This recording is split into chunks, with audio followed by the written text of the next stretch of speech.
Haurtzaroan dena dago.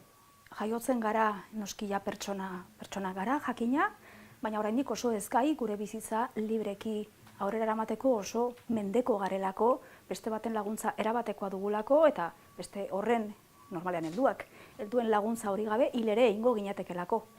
Jaiotzen gara oso salduta nolabait, eta egiten dugu prozesu bat, garapen prozesu bat, non iristen garen izatera pertsona oso ulertuta nolabait, gai garela maila minimo batean, askatasunez bizitzeko. Horrek ez du esan nahi ez dugunik izango besteen beharra, besteen laguntzaren beharra, hori interdependentea gara, gizaki soziala garelako, baina ni izaten aldi dut utxuneak eta gabeziak, eta baditut, baina gai naiz, heldua naizelako, aske bizitzeko eta neretik bizitzeko. Baina hori haur batek egiten du haurtzaroan zehar.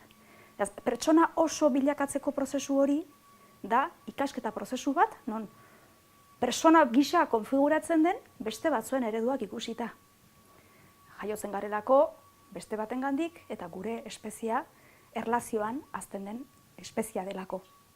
Orduan, zenbaterainoko garrantzia duen haurtzaroak dena, ze pertsona hori eta pertsona horren nolakotasuna, pertsona oso izateko behar dituen gaitasun eta jakintza guzti horiek hartzen ditu haurra denean.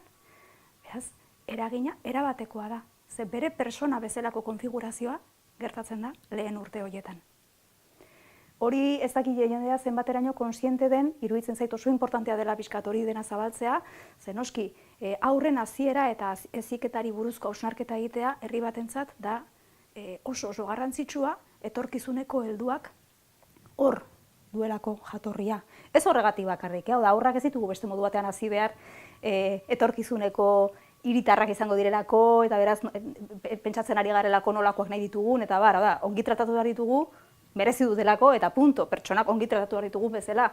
Baina, helduaren konfigurazioa batez ere sortzen da lehen urteetan. 0-7 urte horietan, gertatzen da nagusiki, gero noski, nerabezarora arte ere bai, bada hor prozesu bat, eta beste ikasketa batzuk eta bar, baina da erabatekoa.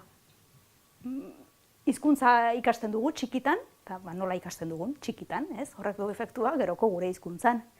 Horrek esan nahi du ezin dugunik adibidez haurtzaroan lortu ez dugun gaitasun bat, edo ikasi ez dugun zerbait ez garenik gero gai helduaroan konpontzeko nolabait kako txartean, jakina baietz, bestela kondena baldintzateke, eta eragina litzateke baldintzamendua erabatekoa, horrek sortuko liguke kriston beldurra, heldu hori eta bar.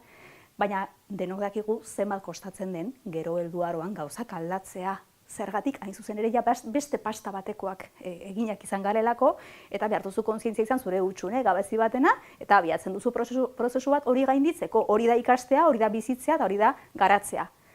Baina txikitan oso plastikoak dira, eta hor gauzak aldatzen aldira berehala.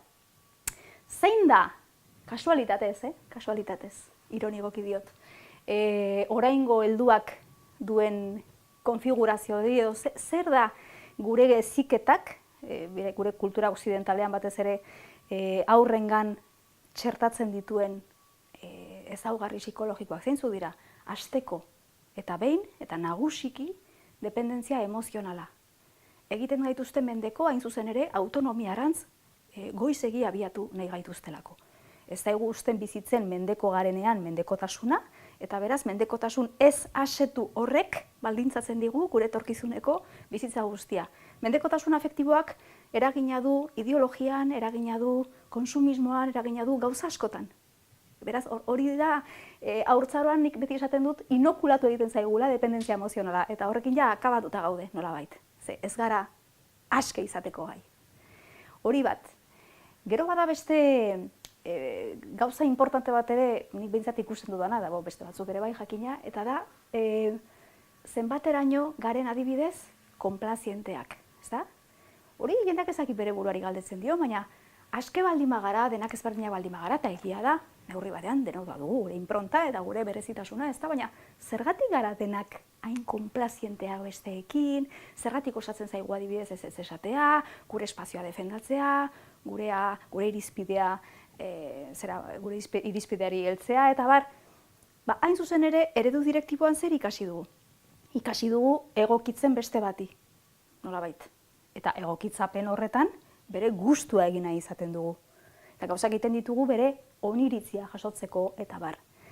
Esan dut hasieran ironikoki konplazentea ginela eta kasualitatez, ze hori zerbaitengatik da.